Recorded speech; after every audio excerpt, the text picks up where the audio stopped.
Quentin Meillassoux makes a simple but powerful distinction between two kinds of fiction.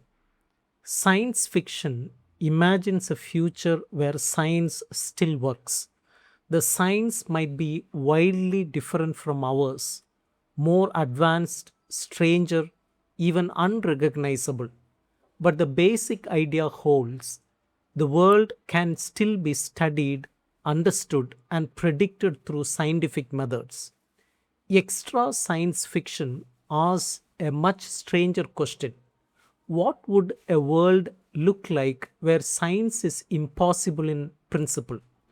Not a world where people have not invented science yet, but a world where experimental science cannot work, where things happen for no reason, where experiments give different results every time, where no law of nature stays stable. Why does this matter? Because Meillassoux argues confusing these two kinds of fiction has led to major mistakes in philosophy, specifically in how we understand Hume, Popper, and Kant. Getting the distinction right opens up new ways to think about causality, consciousness, and even how to tell stories. David Hume posed a famous problem using a billiard ball. You see one ball rolling toward another. You believe the second ball will move when hit. But why? Hume says you can't prove it logically. There is no contradiction in imagining the first ball stopping dead or bouncing backward or turning into a bird. Anything could happen, and you can't prove it by experience either, because experience only tells you about the past and present, never the future. So, Hume's real question is what guarantees that the laws of nature won't suddenly change? Nothing, it turns out. We just habitually expect tomorrow to be like yesterday, that's all. Hume is talking about the laws themselves changing, not our theories, the actual physical laws. Karl Popper claimed to have solved Hume's problem. His solution, falsificationism. Scientific theories can never be proven true, only tested and not yet falsified. Tomorrow's experiment might always show today's theory is wrong. That's fine. That's how science progress. Meillassoux' critique is brutal. Popper did not understand Hume at all. Popper asks, can our theories be refuted by new experiments? That is an epistemological question about knowledge. Hume asks, can the laws themselves change? That is an ontological question about reality. Look at Popper's own examples. The law, the sun rises every 24 hours, was refuted by discovering the midnight sun in the Arctic. But that's not the law changing, that's just realizing the law depends on latitude. The law, bread nourishes, is refuted by bread infected with ergot poisoning. Again, not lawlessness, just changed circumstances. Popper never imagines that under exactly the same conditions, bread might nourish you today and kill you tomorrow for no reason at all. Popper assumes what Hume questions, that experiments remain reproducible under identical conditions. That is the science fiction imaginary. The assumption that science will always be possible even if our theories change. Meillassoux uses Isaac Asimov's short story, The Billiard Ball, to show what science fiction looks like. A physicist is humiliated by an inventor. The inventor builds an anti-gravity device. The physicist shoots a billiard ball into this zero gravity field. The ball emerges at the speed of light and kills the inventor. The event was unforeseen in fact, but foreseeable in principle. A deeper law explains it. That is science fiction. Science still works. If this were extra science fiction, the ball's trajectory would have no explanation at all. It would just be random, and that Meillassoux admits seems like it would make a bad story. Kant tried to rescue causality from Hume. His strategy proved that if laws were not necessary, consciousness itself would be impossible. Kant says, imagine the Humean billiard scene, balls behaving randomly. But to see this scene, the table, room, players, and observers must remain stable. If laws fail generally, everything collapses. Worse, your own memory would fail. You could not string together past, present, and future. You would be a series of disconnected amnesic moments.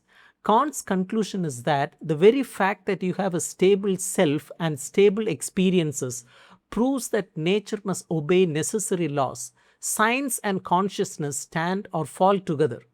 Meillassoux argues Kant's imagination is too limited. Kant assumes a world without laws must be a total chaos. But why? Why couldn't a lawless world be mostly regular with occasional weird events? Kant smuggles in a hidden assumption, a probabilistic law. He thinks if every particle could do anything, the chance of any order emerging is basically zero. But a truly lawless world doesn't have to obey probability either. It could be ordered for no reason at all. Maybe we already live in such a world. Maybe the laws have just been stable so far but could change tomorrow.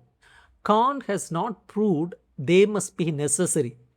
He is only proved that if total chaos happened, consciousness would end. But partial, occasional, or epochal lawlessness remains totally possible. Kant's failure is that he did not imagine enough kinds of extra science fiction worlds. Meillassoux builds a simple typology based on what breaks down. First type is weird events, science still works. Imagine a world where once in a generation a stone floats upward for no reason. No lab can produce it or reproduce it.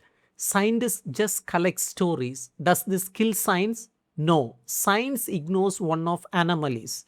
It deals with reproducible experiments. Consciousness? Fine. Witnesses can compare notes. They know they were not dreaming. This world shows science doesn't need universal causality, just widespread reproducibility. Second type is science dead, consciousness alive.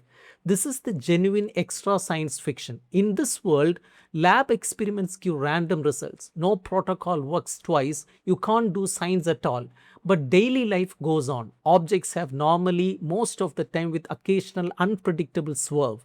Meillassoux compares it to driving. You can generally trust other drivers, but you can never rule out someone running a red light. You develop vigilance, not certainty. These worlds can also change in big ways over long periods, like historical eras shifting for no law-like reason. Inhabitants just chronicle what happens, they don't explain it. This world proves Kant wrong. Consciousness without science is possible, it's just more precarious. Type 3 is total chaos. This is Kant's world. So much randomness that memory and self would collapse. Meillassoux admits this could happen, but it's not the only possibility for a lawless world. Kant wrongly assumed all lawlessness looks like this. Why this matters? Type 2 worlds are thinkable. That's enough to refute both Popper, who assumes reproducibility, and Kant, who assumes total chaos. Hume's problem remains open. Maybe nature really is contingent. If anything can happen for no reason at any time, how do you tell a coherent story? Stories need causes, motivations, predictable consequences. The worst mistake a novice writer can make, a random, unexplained event, becomes in extra science fiction the literal law of reality. Meillassoux finds three strategies in existing science fiction that almost became extra science fiction. First is one big catastrophe. Something inexplicable happens once, then the story deals with consequences. Example, Wilson's Darwinia. Europe disappears overnight, but eventually a cause is revealed, science fiction wins. Second is comic multiplicity. So many random events, it becomes funny, not scary. Example, Adam's Hitchhiker's Guide, the infinite improbability drive, but it still follows a logic, that is probability. Still, it is a science fiction. Third is creeping disintegration. Reality slowly falls apart. Example, Dick's Ubik Objects age randomly, a dead man's face appears everywhere. But again, a cause emerges: cryogenic half life, psychic powers. Science fiction always reasserts itself. Each time science fiction absorbs extra science fiction elements but returns to causality. Meillassoux claims one genuine extra science fiction novel exists: René Bachelot's Ravage, published in 1943. Set in 2052, electricity suddenly stops working. No explanation is ever given. Characters guess sunspots, God's punishment, but nothing is confirmed. The novel only shows consequences: planes fall, water runs out, panic, people fleeing Paris. Two speeches nail the extra science fiction stance. First, a scientist: it is by violating all laws of nature and logic that electricity has disappeared. It is an anti scientific, anti rational nightmare. Second, a doctor: we live in a universe we believe to be immutable, but nothing rules out that it can abruptly start to change. That sugar become bitter and that the stone float.